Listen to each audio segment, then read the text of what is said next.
जो भाई बहन हैं, क्या बेसिक शिक्षा विभाग में के जो रिक्त पद हैं उनको भरने के लिए नई शिक्षक भर्ती लाने का काम करेंगे कि नहीं करेंगे, और विगत कई वर्षों से जो 69,000 भर्ती एवं जूनियर एडेड भर्ती की जो प्रक्रिया अपूर्ण है उसको पूर्ण करने का काम करेंगे कि नहीं करेंगे।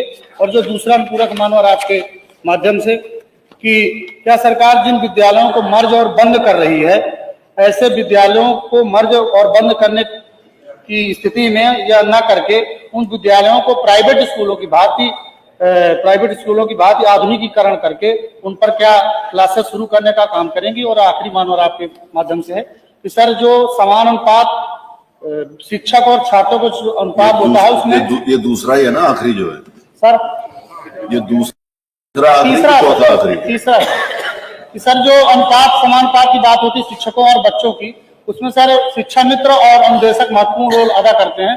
तो मेरा आपके माध्यम से माननीय मंत्री जी से जो तीसरा अनुपूरक है कि क्या शिक्षा मित्रों, अनुदेशकों और जो गांव में रसोइयां जो बहुत गरीब रहती हैं उनको मानदेय बढ़ाने पर विचार करेंगे कि नहीं करेंगे? ये इससे प्रश्न का विषय नहीं है। हाँ, श्री प्रभु नारायण जी। सवाल पूछने का मौका दिया, मैं धन्यवाद करता हूँ।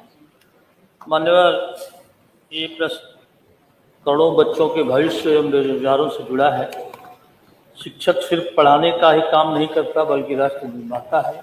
बच्चे हमारे भारत के भविष्य। आज जहाँ विद्यालयों में शिक्षक होने चाहिए वहाँ कक्षाएं सूनी हैं, ताले लटके हैं कमरे में, निराश बच्चे हैं।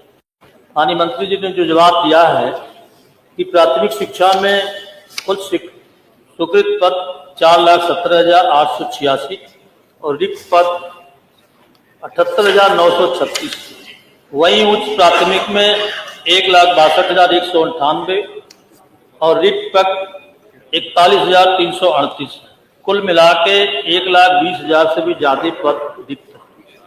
आरटीए एक्ट के अनुसार प्राथमिक विद्यालय में छात्र शिक्षक अनुपात 30:1 है, उच्च प्राथमिक में 35:1 के अनुपात है, जबकि कहीं कहीं ये अनुपात 60 और 70 से भी अधिक है। तो माननीय मंत्री जी से हम जानना चाहते हैं कि क्या सरकार प्राथमिक और उच्च प्राथमिक में स्वीकृत रिक्त पदों को भरने की अंतिम सीमा को तय करने का काम करेंगे? दूसरा, क्या सरकार 2017 से अब तक बेसिक शिक्षा विभाग में स्वीकृत पदों में बढ़ोतरी व रिक्त पदों के भर्ती हो जारी विज्ञापनों का वर्षवार और जिलेवार विवरण सदन के पटल पर रखने का काम करेगी? साथ ही साथ मंत्री जी ये भी बताने का काम करेंगे कि जारी विज्ञापनों में कितने पद भर्ती प्रक्रिया के अंतर्गत निरस्त या रोके गए हैं अथवा न्यायालय में लंबित? माननीय मंत्री जी।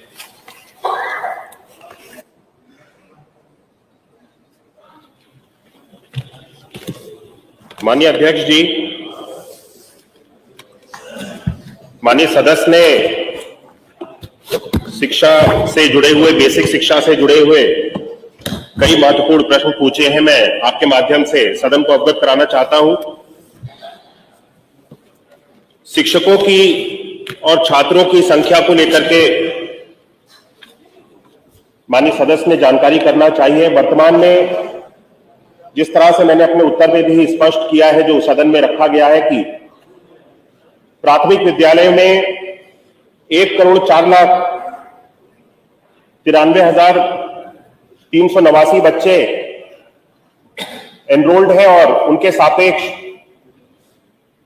3,38,590 अध्यापक अभी वर्तमान में कार्यरत हैं।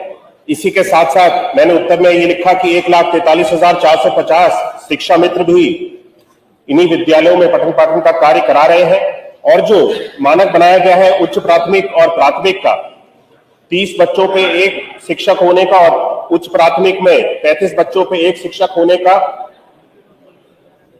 उच्च प्राथमिक में 14,803 बच्चे हमारे नामांकित हैं और 1,20,860 अध्यापक कार्यरत हैं और 25,223 अनुदेशक भी कार्यरत है जिनके द्वारा पठन पाठन का कार्य कराया जाता है। अगर हम इस अनुपात को देखेंगे, जो रेशियो बनाया हुआ है, ये वर्तमान में जो 30 और 1 और 35:1 का है, ये हमारी इस छात्र संख्या के हिसाब से अभी पूरा है, लेकिन हम इसको और बेहतर बनाने के लिए अब प्रयास कर रहे हैं, क्योंकि हमने जब ये मर्जर की प्रक्रिया को प्रारंभ किया है, इसके साथ जो भी जितने भी विद्यालय, अगर हमारे अधिकतम 50 बच्चों का अगर विद्यालय है, तो 50 बच्चों के विद्यालय पे हम 3 शिक्षक यानी 2 शिक्षक, 2 सहायक अध्यापक और 1 शिक्षा मित्र की नियुक्ति करेंगे। इस मानक को पूरे करने के लिए हम शिक्षा के स्तर को और बेहतर बनाने के लिए, हम शिक्षकों की उपलब्धता को और बेहतर बनाने की ओर हम सब लोग आगे कार्य कर रहे हैं। इसके बाद जितने भी हमारी छात्र संख्या होगी और हर विद्यालय पे 50 बच्चों पे 2 शिक्षक, सहायक अध्यापक और 1 शिक्षा मित्र का जो भी रेशियो में गैप होगा, उस गैप को हम सब लोग पूरा करेंगे। माननीय सदस्य ने प्रश्न उठाया कि मर्जर को लेकर के विद्यालयों को सरकार बंद कर रही है। सरकार ने एक भी विद्यालय को बंद करने का निर्णय नहीं लिया है। कोई भी विद्यालय जो बेसिक शिक्षा विभाग के अंतर्गत परिषदीय विद्यालय है, उसको सब बंद नहीं किया जाएगा और विद्यालय को जो